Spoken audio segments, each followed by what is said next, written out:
morning, good afternoon, good evening, depending from your, on your location from where you are watching me. This is another analysis on Biafra's story, Mazi Nnamdi, liberation of freedom, media communications as well. Thank you for watching. I would like you to like, share among your WhatsApp, contacts or group. Share among your Facebook groups as well. Then I would like you to hit the notification button so that my news, my analysis will actually pop up on your phones each and every time I am on the line, online. So thank you so much. Our discussion is Mazi Nnamdi is jailed on 20th November while all the bandits, Fulani Katuriaras, who are the deadly herdsmen, of course, imported into Nigeria from Mali, Senegal, Burkina Faso, Gambia, Chad, Sudan, and so on and so forth. These are the foreign insurgents, terrorists, Fulani headers, Al-Shabaab among them, and even ISWAP from southern Algeria, southern Morocco, southern Libya, southern Egypt, killing, decimating Nigerian farmers in their various, land of cultivation, both in the mid-belt, southeast, southwest. They were killing farmers in the past, the past 10 years now. Until date, they are still buying farmers, those dangerous Fulani headers. And you could see in the past, let's say almost 3 years ago, how United Nations organization, United Nations member nations actually proscribed the Fulani headers in Nigeria as number 4th most dangerous terrorist organization in the world. These are the terrorist platform, among the terrorist platforms that are constituting bloody criminalities across southeastern Nigeria, using Nigerian soldier uniforms to kill the Igbo man in their communities, in their farmlands. Yes, and yet federal government could not do anything about it. Even proscribing the Fulani herdsmen, they have refused. They actually allow Fulani herdsmen to be roaming about all our farmlands in the southeast, farmlands in the southwest, wielding AK-47, AK-49, and other dangerous weapons. These are constituting insurgency in Nigeria, in the mid-belt, in the core north, northeast, northwest, even in the mid-belt. None of the perpetrators of all these bloody criminalities, terrorist acts, have been brought to book, which spells that our justice system is selective this time around. The kind of justice you expect when an Igbo man commits a crime is more heinous and strict, even stringent, than any time any other person from other tribe, is seemed to have perpetrated a crime, both bloody and otherwise. So that's why we are bringing to you from this channel the selection, the discriminative, system going on within the Nigerian judiciary. Nigerian judiciary has actually compromised because some persons are being treated like criminals while others are anointed, people who are above the law, even when they contravene the Nigerian constitution, flouting the law of the land. The judiciary, the courts, they could not do anything to such persons, while some people, like the Igbos, if they cough, if they do anything, the judiciary Nigerian system will, swoop on Igbo man, bring him to court, and jail him for life or even condemn him to death. I know how many cases that Igbo man, had in the past that were not up to the level of life imprisonment, let alone death sentences, the Lagos State's justice system or legal system actually wrote such case and condemned those, culpable perpetrators. Let me just use Onwamadike one. That's Kelvin, yeah. Evans the kidnapper that hails from Igbo land. You see how Lagos State wrote the case? And it was not even, it seems as if it's no longer, they did not make it a federal case. It was a state case, and Evans was immediately, in such hasteness, was condemned to death, a kidnapper. But look at just bandits in Zamfara enjoying amnesty and, let me say, forgiveness from the state government of Zamfara State. While Evans, who was just an ordinary kidnapper, who, has not been kidnapping or abducting a whole community or schools, unalive or by all of them. Evans was just a criminal, a kidnapper, making his money. Lagos State government condemned him to death. It's because he's an Igbo man. I'm just trying to give you one example. Among other, instances whereby the Igbo man actually enjoys selective justice in Nigeria. I would like to remember Ezugo, Pastor Ezugo, that's Reverend Jackson, yes. Yeah, Reverend Johnson, aka Reverend Johnson, when he actually was brought to court over death of Linda, because he actually sprinkled fuel on that lady and ignited the match. The lady was burnt, first degree level, and she succumbed to death. What happened? They rushed Reverend Johnson, Pastor Jackson, or whatever he called himself.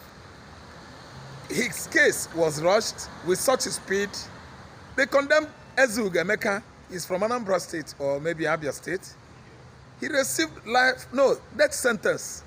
So he began to judge other cases from other regions of this country whereby people died on the hands of their fellow Nigerians. Nothing was done. So I just want to give instances. The reason why a man that was agitating for his right, like me now agitating for emancipation of my, nation, Biafra, you will just hold me and throw me into jail because I said I'm tired of staying in Nigeria. And he just sentenced me for life. That is a selective justice. I don't know whether some people are claiming that they went to school when they did not go to school. Some even tell you that they are justices when they don't know the law. Chief Justice does not know law, Nigerian law.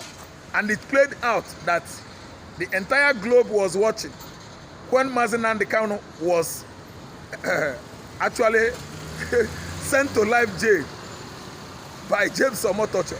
And Kanu was with books, law books, shouting, calling the so-called presiding Chief Justice to indicate to him where the law he contravened, embedded on Nigerian Constitution, actually indicating that the law that James Omotocho used on Mazi Nnamdi was not embedded on Nigerian Constitution.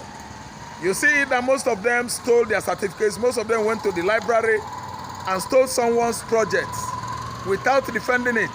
Omotocho, show me the law. James Omotocho, I want to see the law. Just show me where it is embedded on the book of law. James Omotocho could not actually do that. So we have seen where Nigerian state has failed, especially the Igbos. That's why it is our fundamental right to ask, not to beg anybody. Is it sinful for someone to say, my marriage is enough, I am done, I don't marry again? It's just like marriage. Relationship between South and Northern Nigeria is a marriage. The Igbo man is tired. The best thing for the North is to go and let the Southwest decide by themselves. If they could stay with the North, that's good. Mazi Nnamdi is in jail today while all the bandits in Zamfara, 70 in number, are released, about to go free. They killed, they maimed, they abducted communities, people, village peoples. They abducted, maimed, and killed Ransoms were paid. They rendered many families poor. Farmers were killed in their various cultivating lands or farmlands. And yet, a man that has not done anything is allowed to die in Sokoto prison. It wasn't enough. James Omotocho said, you should go. Send him to Sokoto prison. It has never done anywhere in the world. That's why Canadian country has faulted James Omotocho judgment 1,500 omissions. Chineke me. Since they happen in Nigeria, 1,500 faults spotted on James Omotocho's sentence on Nnamdi Kanu. 1,500 according to Canadian, at least, legal system or government. Then again, Nigerian justices, Council of Justice in Nigeria has actually banned Omotocho from presiding any case, any judgment in Nigeria. And Nigerian Bar Association have actually snatched his legal certificate or co-saver. So meaning that what Omotocho has worked for life is gone. And remember what Mazi Nnamdi Kanu told him in right in the court. God will punish you forever and ever. I wonder why some people are just idol worshippers, deceiving us every Sunday service that they are Christians. Look at James Omotocho. He thought that that word, that pronouncement from Mazi Nnamdi Kanu was not going to be active or work against him. But today we are seeing a cursed Chief Justice, James Omotocho. James, for just nothing, is not a Christian James that is embedded in the Bible. Is a falsified James, a James that goes to church, goes to native doctor, conspire against fellow Christian and perpetrate evil. And it doesn't twinkle them even an inch anytime they perpetrate evil against Igbo man. This is a divided justice, a selective justice, a justice that is meted only for a particular people from the southeastern Nigeria. I'm telling you that bandits, Boko Haram insurgents, Fulani headers, Al-Shabaab, Al-Qaeda, ISWAP, and the Boko Haram terrorists are walking free all over Nigeria, buying people, while Mazi Nnamdi Kanu is jailed for life. James Omotocho is sacked from practicing law, whether presiding over judgments or otherwise. He is no longer active. It's as a result of what he has done. He has sold his integrity, he has sold his pedigree, he has sold his dignity as a lawyer. He has been sacked by Nigerian Bar Association, and again, United Nations Organization through International Criminal Court has actually deactivated him. He's no longer relevant to preside over any case in the court of law anywhere in the world. Omotocho, show me the law.